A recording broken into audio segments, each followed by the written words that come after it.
Bonjour et bienvenue pour ce nouveau numéro de l'Actu Bourse, le magazine des tendances de marché et des sociétés cotées. Et j'ai le plaisir d'accueillir aujourd'hui sur le plateau Thomas Koegler, PDG d'Asmodée. Bonjour Thomas. Bonjour. Bon, Asmodée, alors je pense qu'on n'a pas besoin de présenter cette société à tous ceux qui sont férus de jeux en général et de jeux de société en particulier. Mais pour les autres, Thomas, qui seraient vraiment par hasard passés à côté de Carcassonne, de la guerre des moutons, est-ce que vous pouvez nous présenter votre activité et votre parcours ? Alors, Asmodée, on est un éditeur et un distributeur de jeux de société.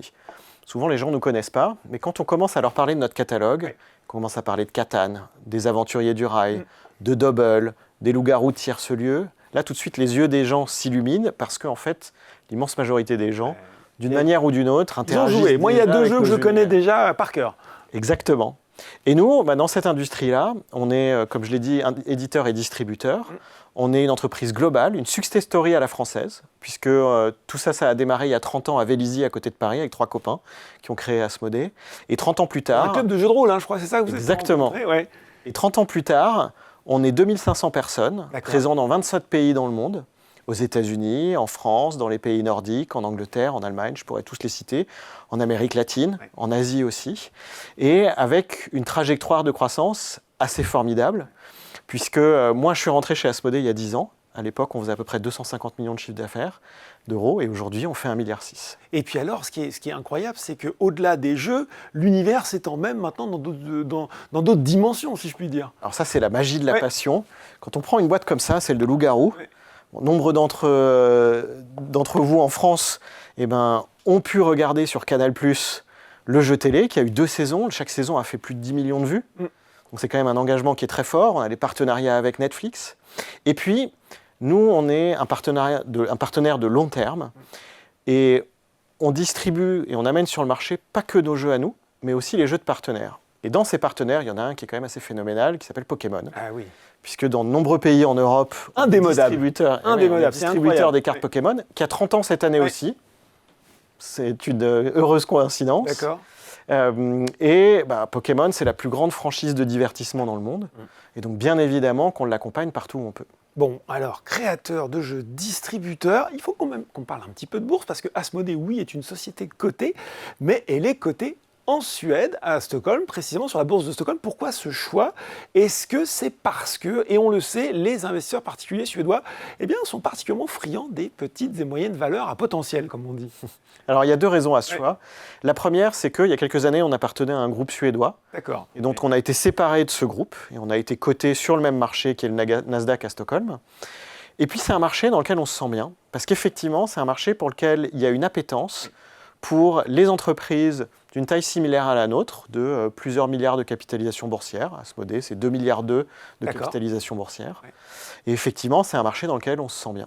Bon, un marché dans lequel on se sent bien. On va parler forcément du marché. Les investisseurs, ils connaissent un petit peu le monde du jeu vidéo, sans doute un petit peu moins celui des jeux de société. Quelles sont les grandes caractéristiques, les grandes dynamiques de ce marché ? Oui, alors le marché du jeu de société, c'est à peu près 15 milliards d'euros dans le monde. D'accord. Dont 1,5 milliard à peu près en France. Donc la France fait partie des plus gros marchés. Voilà, le plus gros marché, c'est les États-Unis. Et puis après, il y a la France et l'Allemagne à touche-touche, et puis l'Angleterre qui arrive en 4e position. D'accord. Et après, ça se répartit un peu partout dans le monde. C'est un marché en croissance ? C'est un marché qui est en croissance. Alors, forte croissance à la fois pendant le Covid, et puis ces dernières années aussi, puisque les cartes à collectionner ont le vent en poupe. Et c'est un marché qui a une croissance qui est prévue dans le futur, d'après les études qu'on a, d'à peu près 4-5% par an. Donc une croissance qui reste dynamique. Et justement, au sein de cet écosystème, quelle est la place d'Asmodée ? Comment vous vous positionnez, vous ? Alors nous, on a un double métier. On a une double identité. On est à la fois éditeur de jeux, donc on a 25 studios, qui sont un peu partout dans le monde, principalement entre les États-Unis et l'Europe, qui créent des jeux. Donc, comme ceux qui sont sur le plateau, là, exactement. C'est ça, voilà. Catan, les Aventuriers du Rail, Dobble, la petite boîte ronde. Classique. Ou bien Loups-garous de Tierce-Lieu. Ça, on y a tous joué avec nos gamins. Ça, évidemment, ça parle à tout le monde. C'est des phénomènes culturels qui sont créés par nos studios, nos 25 studios. Et puis, on est distributeur. D'accord. Être distributeur, qu'est-ce que ça veut dire ? Oui, c'est ça. C'est qu'on amène des produits sur le marché. Et il y a une particularité dans notre industrie, c'est que le distributeur, il ne fait pas que acheter et vendre des produits. Il est la voix de l'éditeur sur le marché domestique. Puisque un éditeur français, il va parler aux consommateurs français, mais c'est plus compliqué pour lui de oui. parler en anglais aux consommateurs américains ou en allemand aux consommateurs Avec ses attentes, parfois sa façon de jouer qui peut être un peu différente. Exactement. Oui. Et donc le rôle du distributeur, il est en fait de faire la mise sur le marché, d'installer les produits. Et puis, il y a une différence assez fondamentale avec les jeux vidéo, c'est qu'un jeu de société, quand il marche, il est là pour des décennies. Oui. Catan, ça a 30 ans. Wow. Les Aventuriers du Rail, ça a 20 ans. Oui. Double, ça a 15 ans. Et donc, en fait, on n'est pas du tout sur une industrie qui joue son avenir ou des entreprises qui jouent leur avenir sur une sortie dans l'année, mais on est sur un catalogue qui se construit et qui Sur va la se qualité vendre. du portefeuille, c'est ça finalement? Exactement, avec beaucoup de ventes récurrentes. Oui. Donc nous, ça nous donne de la visibilité. Et puis en plus, après, on a aussi beaucoup de dynamisme puisque il y a plus d'1 millier de nouveaux jeux qui sortent chaque année. Oui. Donc on est dans une industrie qui est à la fois séculaire et en même temps hyper dynamique en termes Vous pouvez d'innovation. décliner, hein, parce que Double, je crois qu'il y a plusieurs éditions, plusieurs choses aussi qui vous permettent un petit peu de décliner ces succès-là finalement. Alors c'est ça qui est formidable, Ouais. c'est que quand on a une belle mécanique de jeu Oui, comme oui. celle de Double, et ben en fait on peut avoir d'abord des symboles génériques, qui est le jeu, on appelle ça le jeu de base chez nous, la version standard. Et puis après on peut avoir des extensions. Là, ça va être, je vais rajouter des cartes dans Ticket to Ride, dans les Aventuriers du Rail, pour avoir différentes manières de jouer, la carte américaine, la carte européenne, le Japon, etc. Et puis, on peut aussi avoir des versions à licence. Donc, on va faire un double, par exemple. Cette année, on a un double qui est... Pardon, l'année dernière, on a un double qui est sorti dans le monde de Mario, avec des symboles de Mario. Pas mal. Voilà. Oui. Ça peut être une logique de partenariat comme ça. Exactement. Ouais. Et là, c'est la rencontre de deux grandes marques, Ouais. hyper connues, qui vont combiner leurs forces et qui vont faire que les consommateurs, parce que tout ce qu'on fait, en fait, nous, c'est pour les consommateurs, c'est pour que les gens, et c'est ça, en fait, le secret de la longévité de notre industrie, c'est que tous ces jeux, ils offrent des super expériences, à la fois dans la mécanique de jeu, et donc on passe un bon moment à jouer, mais autour de la table de jeu, il se passe plein de choses. Et c'est par définition un moment social. Et en fait, quand on regarde notre industrie comme ça, on découvre qu'on crée des occasions ou des excuses pour que les gens passent du temps ensemble. Et des générations différentes, etc. Et des générations différentes. Donc dans un monde qui se digitalise de plus en plus, et ben, plus le monde va se digitaliser, plus les mobiles, les portables vont prendre de la place dans la vie des gens, plus ils vont avoir besoin d'occasions. Se retrouver autour d'une table et puis de jouer tous ensemble. Et les jeux, c'est la meilleure excuse pour faire ça. Sur la partie, quelle est la répartition de notre activité entre la partie éditeur et la partie distributeur, à peu près? Alors aujourd'hui, si on regarde, donc la distribution, on vend non seulement les jeux qu'on édite, bien sûr, mais on vend aussi des jeux de partenaires. Oui. On fait de la distribution pour compte de tiers. Et aujourd'hui, dans tous les jeux qu'on vend, dans le 1,6 milliard de chiffre d'affaires qu'on fait à peu près sur les 12 derniers mois à fin décembre, il y en a à peu près les 2 tiers qui viennent de partenaires et 1 tiers qui viennent de nos propres studios. D'accord. Donc vous avez annoncé un chiffre, déjà c'est intéressant, transition de trouver 1,6 milliard de chiffre d'affaires. Oui. Ça c'était en 2025. C'est quoi les autres ratios financiers d'Asmodée? Alors, si on regarde, nous on a une année fiscale qui est décalée, donc on démarre au 1er avril, on finit au 31 mars. Ouais.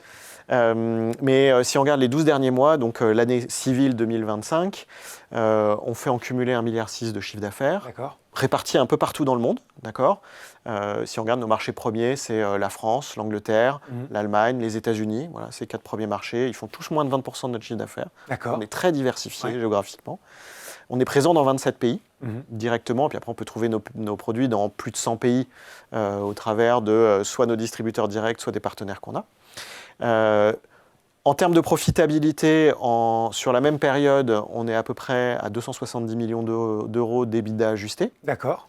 Donc c'est une industrie qui est profitable, ça fait à peu près 16,7% de marge. Et le point qui est très important, c'est qu'on fait 18% de croissance.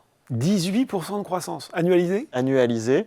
C'est-à-dire si on regarde l'année civile 2025 par rapport à notre année fiscale 24-25 qui s'est finie au 31 mars, donc sur 3 trimestres additionnels, on fait 18% de croissance. Bon, la croissance est en rendez-vous. La croissance, elle peut être interne, elle peut être aussi externe. Et justement, l'actualité la plus récente pour Asmodée, c'est l'acquisition d'ATM Gaming pour 180 millions d'euros en cash et en actions. Vous pourrez revenir sur le montage si vous le souhaitez. Peut-être déjà un mot d'ATM Gaming pour les gens qui ne connaissent pas. Et puis, qu'est-ce qui vous a convaincu de lancer cette opération? Alors, ATM Gaming, c'est un peu comme Asmodée. Les gens ne connaissent pas. Par contre, ce qu'ils vont connaître, c'est ce qu'on a ici. C'est le Speedback, c'est le Mouton ou c'est Pili Pili. Puis plein d'autres jeux qu'ils ont dans leur portefeuille. C'est une entreprise française qui est implantée un peu partout en Europe. qui est très dynamique, et qui est très dynamique dans une catégorie de jeux qui est la catégorie qui voit le plus de croissance dans notre industrie, qui sont ce qu'on appelle les jeux sociaux. D'accord. C'est des jeux avec un format court, et où on va jouer pendant 15-20 minutes. Ouais. C'est des jeux qui vont être à prix doux, entre 10, 20, 25 euros, et où, en fait, on va avoir une répétabilité du jeu qui fait qu'on a envie de rejouer. Pour de enfants ou continuer à pour rejouer. jeunes adultes ou C'est pour pour adultes? tout le monde. C'est pour tout le monde. En fait, c'est pour tout le monde. Ouais. Si vous regardez, dans cette catégorie, le leader, c'est Uno, Mhm. alors qui appartient à Mattel, mais c'est une très très belle réussite. Quand on parle d'Uno, tout le monde connaît. Ah, pour le coup, oui. Et bien là, on a des jeux qui sont dans les mêmes formats de rapidité de jeu, Ouais. d'avoir envie de rejouer dès que la partie elle est finie, et qui sont utilisés par tous. C'est-à-dire que les enfants jouent. Double, par exemple, c'est un jeu qui est beaucoup utilisé par les enfants, mais pas que. Mais pas que, mais pas que, Utilisé mais par les pas jeunes que, je adultes. vous le confirme. C'est des jeux qui sont aussi pour les jeunes, les étudiants, etc. Moi, je suis fasciné. Quand j'avais 20 ans, on n'utilisait pas tellement les jeux pour sociabiliser. Et aujourd'hui, le nombre de jeunes que je croise et qui disent « Tiens, on s'est vu avec des copains, ils sont venus dîner à la maison, on a sorti un jeu pendant l'apéro et puis après, on est passé à table. » Voilà, ça démarre le moment social. Et donc, ATM Gaming, ils ont des très belles réussites. Ils ont Speedback. Donc un bon portefeuille, Ouais. si je me place d'un point de vue un peu plus stratégique, c'est Alors, ça? d'un point de vue stratégique, ils ont un très bon portefeuille qui est très complémentaire au nôtre. Oui. Ils ont un deuxième avantage stratégique, c'est qu'ils ont une stratégie de mise sur le marché qui est assez particulière. Nous, historiquement, on a un modèle traditionnel, il y a les studios d'un côté et les distributeurs de l'autre. ATM, ce qu'ils font très bien, c'est que non seulement ils éditent leurs jeux, mais ils gèrent aussi directement les ventes sur Amazon. D'accord. Donc ça permet d'avoir un contact direct dans l'écosystème entre l'éditeur du jeu, les joueurs, les fans, et le vecteur de commercialisation. Là où c'est intéressant, c'est que nous, en fait, on est partenaire d'ATM depuis plusieurs années. D'accord. Et c'est un schéma qu'on trouve Vous souvent connaissez déjà aussi, ça c'est Oui. intéressant. dans les histoires de croissance externe d'Asmodée. Si on regarde vraiment, on a deux moteurs, nous. Un moteur de croissance organique qui est très fort, et puis un moteur de croissance externe qui nous permet d'accélérer. Si on regarde les 10 dernières années, c'est à peu près... on a fait 20% de CAGR, donc de croissance moyenne. Rythme de croissance annualisé. annualisé, voilà. Et c'est à peu près moitié-moitié, croissance externe, croissance organique. Ok. Donc déjà, très forte croissance. Ouais. Et puis, maintenant, dans les cas d'acquisition, en fait, ce qu'on fait, c'est souvent, on renforce un partenariat qui est déjà existant. Ouais. Donc il y a des gens qui nous rejoignent, qui rejoignent la famille Asmodée, mais avec qui on a été partenaire. Donc par exemple, ATM, on est leur partenaire de distribution pour les boutiques physiques, en Allemagne et en Espagne. On commence à l'être dans d'autres pays européens. Et puis l'idée là, c'est que ensemble, on est plus fort, on va plus loin. Et donc que cette société, qui est une société de très forte croissance, puisque pareil, sur les 2 dernières années, en moyenne, ils ont cru de 115% par an. C'est une très très forte croissance. Ah oui, d'accord, oui, ok. C'est des jeux qui plaisent beaucoup, qui reçoivent plein de prix. Toute évidence. Et nous, on pense que chez Asmodée, ils vont pouvoir aller encore plus loin. Eh bien justement, parce qu'effectivement, moi j'ai lu le communiqué de presse, c'est marqué, on pense qu'Asmodée est la meilleure plateforme pour libérer le potentiel d'ATM Gaming. Je vais justement envie de savoir quel levier vous allez activer, notamment il y a des objectifs financiers, plus de 25 millions d'euros d'EBITDA sur l'année fiscale 26-27, avant synergie. Voilà, où se situent les synergies? Comment vous allez libérer le potentiel? Il est déjà pas mal libéré, donc comment vous allez encore aller plus loin avec ATM dans votre stratégie? C'est là où c'est très intéressant, c'est que ATM, déjà, je l'ai dit, c'est une entreprise de croissance, donc on prévoit déjà une croissance significative. Cette année, à fin 2025, on parle à peu près de 34 millions d'euros de chiffre d'affaires et de 17 millions d'EBITDA. L'année prochaine, on prévoit à peu près 50 millions de chiffre d'affaires et 25 millions d'EBITDA. Ouais. Donc on continue sur cette dynamique de croissance organique de la part de l'équipe qui nous rejoint. Ça, c'est très important. Nous, quand on achète une entreprise, on garde l'équipe parce que c'est eux qui sont bons. On n'est pas là pour les remplacer, on est là pour leur donner un environnement dans lequel ils vont encore plus s'épanouir. Et puis après, il y a des synergies. Et les synergies, c'est que nous, on a un accès au marché mondial auquel eux n'ont pas forcément accès aujourd'hui. Ouais. Et donc, le fait qu'on soit présent dans 27 pays, C'est la puissance tous du les pays réseau, européens, exactement. Ouais. Donc, on va répliquer le modèle qui a été mis en place et qui est aujourd'hui un modèle de réussite en France, en Allemagne, en Espagne et en Italie. Et on va le répliquer dans d'autres pays pour continuer à accélérer leur croissance. Le modèle de distribution que vous évoquiez, Thomas, à la fois via les distributeurs internationaux et directement avec le consommateur, c'est un axe stratégique qui vous semble vraiment quelque chose à développer encore dans les années qui viennent? Oui, parce que la distribution, en fait, c'est l'accès au marché. Oui. Et c'est quelque chose qui est très important. Quand on regarde notre marché, les consommateurs, ils vont acheter des jeux dans 3 grandes typologies de canaux. Le premier, c'est ce qu'on appelle, alors j'adore le mot parce qu'il est, il est à la fois poétique et il donne ses lettres de noblesse. On appelle ça les ludicaires. Ouais. Les ludicaires, c'est les petites boutiques de centre-ville, les boutiques spécialisées, dans lesquelles, si vous rentrez et que vous êtes un consommateur, vous allez toujours trouver quelqu'un qui va vous pouvoir donner... qui va vous expliquer pourquoi c'est ce jeu-là qu'il faut vous acheter. Il va vous donner le meilleur conseil du monde. Il va vous poser 3 questions, vous allez repartir avec un jeu, et la probabilité que vous reveniez acheter un autre jeu parce que vous avez passé un super moment, elle est très élevée. Donc eux, ils ont une présence qui est fondamentale dans notre industrie. Il y a beaucoup de jeux qui se lancent d'abord dans ce réseau-là, puisque, comme il y a beaucoup de jeux qui sortent, eh ben, il faut être capable de percer le brouillard, on va dire ça comme ça, et donc trouver sa place. Et donc quand on fait un bon jeu, c'est pas suffisant, il faut aussi qu'il soit mis entre les mains des joueurs. Parce que, dans l'immense majorité des cas, un jeu il est acheté parce que les gens, soit ils y ont joué, soit ça leur a été recommandé par un tiers de confiance. Non, c'est bon, tu peux y aller. Voilà. Donc ça, c'est le cœur de notre industrie. Et nous, Asmodée, c'est comme ça qu'on s'est construit d'abord en France, puis partout dans le monde. On a presque construit cette industrie avec les différents acteurs pour les aider à grandir.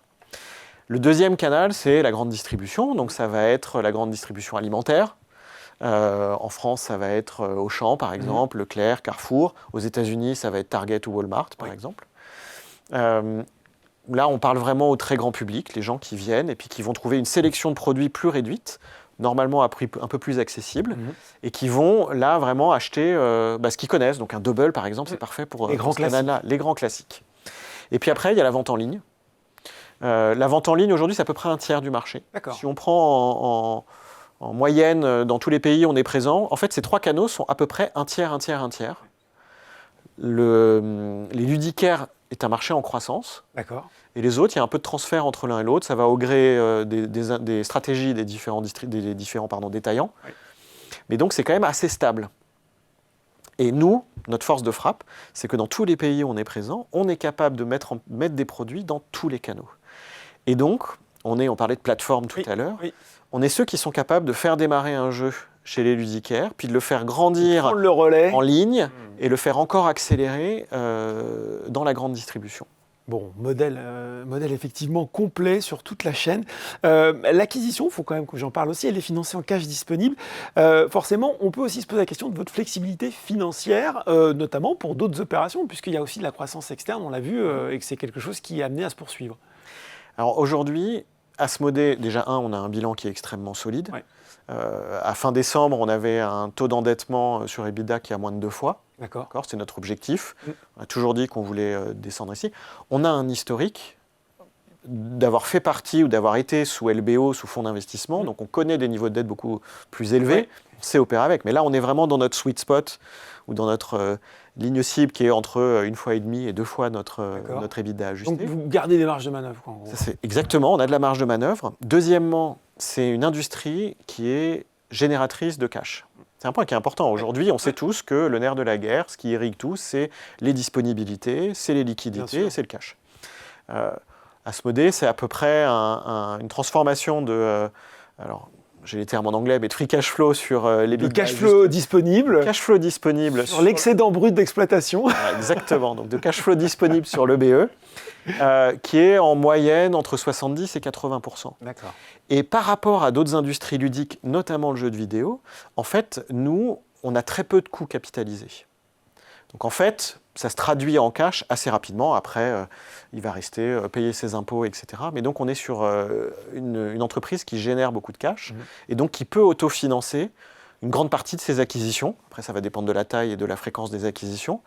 Mais on a la chance d'avoir un bilan sur lequel on peut s'appuyer et des réserves de trésorerie qui sont extrêmement solides. Donc la croissance externe va se poursuivre, pour peu que vous trouviez les partenaires intéressants. C'est ce qu'on disait. Alors on a une industrie qui reste encore très fragmentée. C'est ça. Donc il va y avoir des opportunités, en France, ailleurs dans le monde, bien évidemment. On cherche, nous, principalement d'abord des studios, parce que notre capacité de distribution aujourd'hui, elle est globalement à peu près établie. Il reste quelques marchés dans lesquels... La créativité, j'imagine que vous allez les rechercher, forcément. C'est ça aussi. Évidemment. Et donc là, après, en plus, on capture la valeur sur l'entièreté de la chaîne de valeur, de la création jusqu'à la commercialisation. Donc bien évidemment que pour notre profil de profitabilité, c'est plus intéressant. Et puis, on est aussi dans une industrie qui est dynamique.